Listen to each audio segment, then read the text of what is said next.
తెలంగాణలో భారీ ఇరిగేషన్ ప్రాజెక్టులు, అట్లాగే ఇతర పథకాల్లో జరిగిన అవకతవకలు, అట్లాగే ప్రజాధనం దుర్వినియోగానికి సంబంధించిన వ్యవహారంలో రెవెన్యూ రికవరీ యాక్ట్ను అమలు చేయాలని రాష్ట్ర ప్రభుత్వం అనుకుంటున్నట్టుగా తెలుస్తోంది.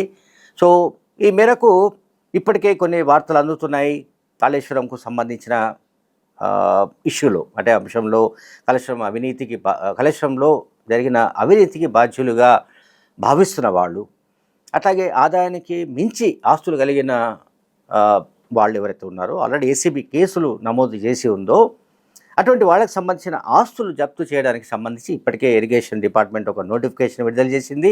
ఈ నోటిఫికేషన్ ఆధారంగా కాళేశ్వరం మాజీ ఈఎన్సీ హరిరామ్కు సంబంధించి సిద్దిపేట జిల్లా మర్కుక్ మండలంలో ఉన్న 28 ఎకరాలు, అట్లాగే షేక్పేట్, కొండాపూర్ ప్రాంతాల్లో ఉన్న విల్లాలు, మాదాపూర్, శ్రీనగర్ కాలనీ అండ్ నార్సింగ్ ప్రాంతాల్లో ఉన్న ప్లాట్లు, ఏపీ రాజధాని అమరావతిలో ఉన్న ఒక కమర్షియల్ బిట్, శ్రీనగర్ కాలనీలో మరొక 2 ఇళ్ళు, పటాన్చెరులో దాదాపు 20 గుంటల భూమి, బొమ్మల రామారంలో 6 ఎకరాల మామిడి తోట అండ్ భద్రాద్రి కొత్తగూడెం జిల్లాలోని కొత్తగూడెంలో నిర్మిస్తున్న ఒక భవనం, కుత్బుల్లాపూర్, మిర్యాలగూడ ప్రాంతాల్లో ఉన్న ఓపెన్ ప్లాట్లు.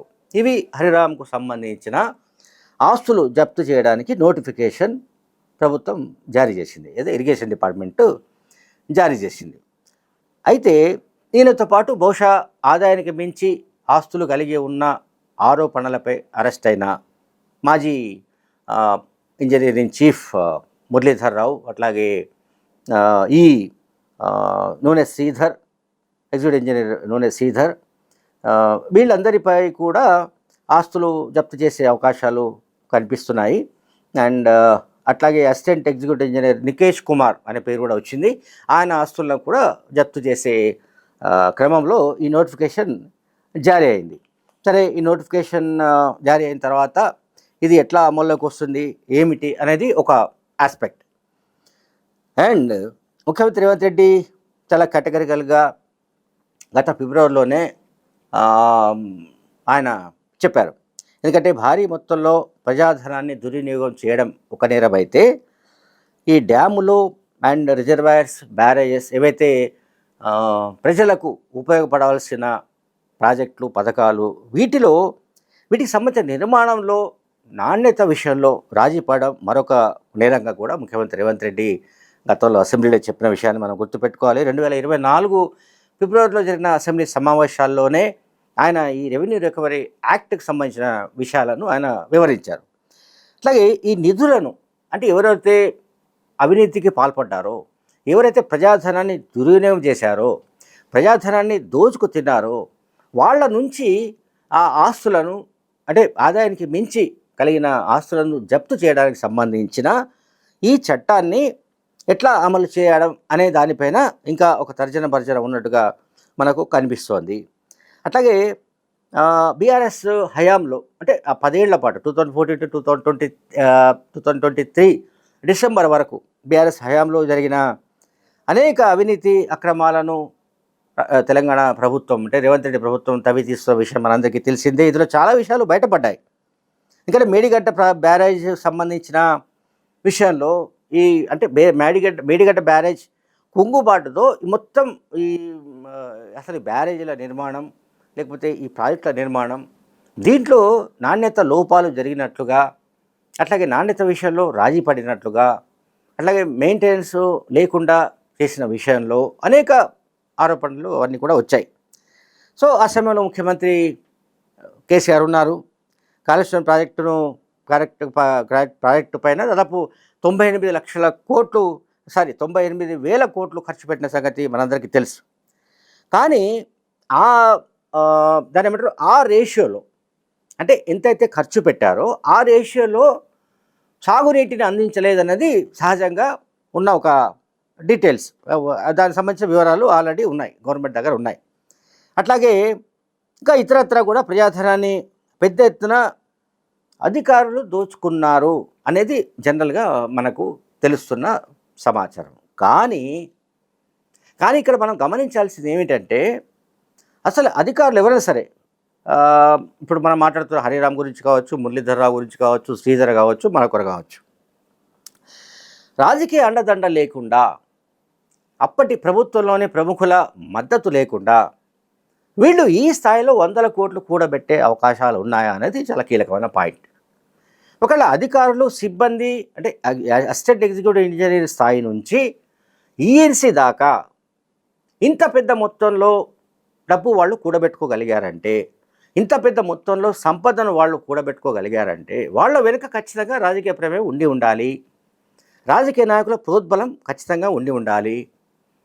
అప్పటి ప్రభుత్వంలో కేసీఆర్ ప్రభుత్వంలో ఎవరెవరు వీళ్లకు సపోర్ట్గా నిలబడ్డారు అంటే వీళ్ళు ఇటువంటి అవినీతి చేసుకునే విధమైన స్వేచ్ఛనిచ్చారు. అవినీతికి పాల్పడే విధమైన స్వేచ్ఛనివ్వకపోతే వీళ్ళు ఈ స్థాయిలో అవినీతికి పాల్పడే వాళ్ళు కాదనేది ఒక ఆర్గ్యుమెంట్. అండ్ రెండోది అధికారులు లేకపోతే కింది స్థాయి సిబ్బంది ఎగ్జిక్యూటివ్ అసిస్టెంట్ ఇంజనీర్లు వీళ్ళే ఈ స్థాయిలో దోపిడీకి పాల్పడ్డట్టుగా ప్రజాధనాన్ని దుర్వినియోగం చేసినట్టుగా మనకు వార్తలు అందుతూ ఉంటే, సమాచారం అందుతూ ఉంటే, మరి వీళ్ళకు సపోర్ట్ చేసిన మంత్రుల సంగతి ఏమిటి, ముఖ్యమంత్రి సంగతి ఏంటి, అప్పటి ముఖ్యమంత్రి సంగతి.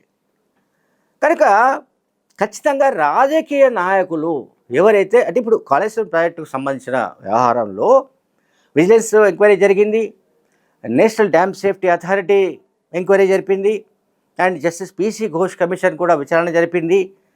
దానిపైన సిబిఐ విచారణ కూడా ఆల్రెడీ ప్రారంభమైనట్టుగా మనకు సమాచారం ఉంది. సో సిబిఐ ఎంక్వైరీలో ఏ ఏ విషయాలు బయటపడే ఛాన్సెస్ ఉంటాయి, ఎవరిని ప్రాసిక్యూట్ చేయాల్సి ఉంటుందనేది అంశాలు కూడా బయటకు వస్తాయి. అప్పుడు బహుశా అప్పటి నాయకత్వంలో అంటే బీఆర్ఎస్ ప్రభుత్వంలో ఎవరెవరైతే కీలక పాత్రలు పోషించారో వాళ్ళ రోల్ కూడా బయటకు వచ్చే అవకాశం ఉంది. వాళ్ళు కూడా ఎక్కడెక్కడ సంపదను కూడబెట్టుకోవాలి. ఇప్పుడు మనం చెప్తున్నాం, ఇప్పుడు హరిరామ్ నాయక్ సంబంధించిన డీటెయిల్స్ అన్నీ ఇక్కడ వచ్చాయి. సో అట్లాగే ఆ ప్రభుత్వంలోని కొంతమంది మంత్రులు లేదా నాటి ముఖ్యమంత్రి కేసీఆర్ వాళ్ళు ఏ రకంగా భూములు కావచ్చు, లేకుంటే ప్లాట్లు కావచ్చు, కమర్షియల్ బిట్స్ కావచ్చు, భూములు కావచ్చు, ఇంకా ఇతరత్ర సంపదను ఎట్లా కూడబెట్టుకోగలిగారు అనే దానిపైన కూడా సిబిఐ ఎంక్వైరీ జరిపే అవకాశం ఉంది. సిబిఐతో పాటు ఎన్ఫోర్స్మెంట్ డైరెక్టరేట్ కూడా ఇన్వాల్వ్ అయ్యే అవకాశాలు ఎక్కువగా ఉన్నాయి. ఎందుకంటే ఎన్ఫోర్స్మెంట్ డైరెక్టరేట్ ఇన్వాల్వ్ అయితేనే ఈ మనీ లాండరింగ్ ఇష్యూ కూడా వస్తుంది బయటికి. ఎందుకంటే మనీ లాండరింగ్ జరగకుండా ఇటువంటి భారీ స్కామ్లు జరిగే అవకాశం లేదు. ఇంకా డబ్బు ఒక దగ్గర నుంచి ఇంకో దగ్గరికి మళ్ళించాలి అంటే ఖచ్చితంగా మనీ లాండరింగ్ వంటి కార్యకలాపాలు చేయవలసిందే.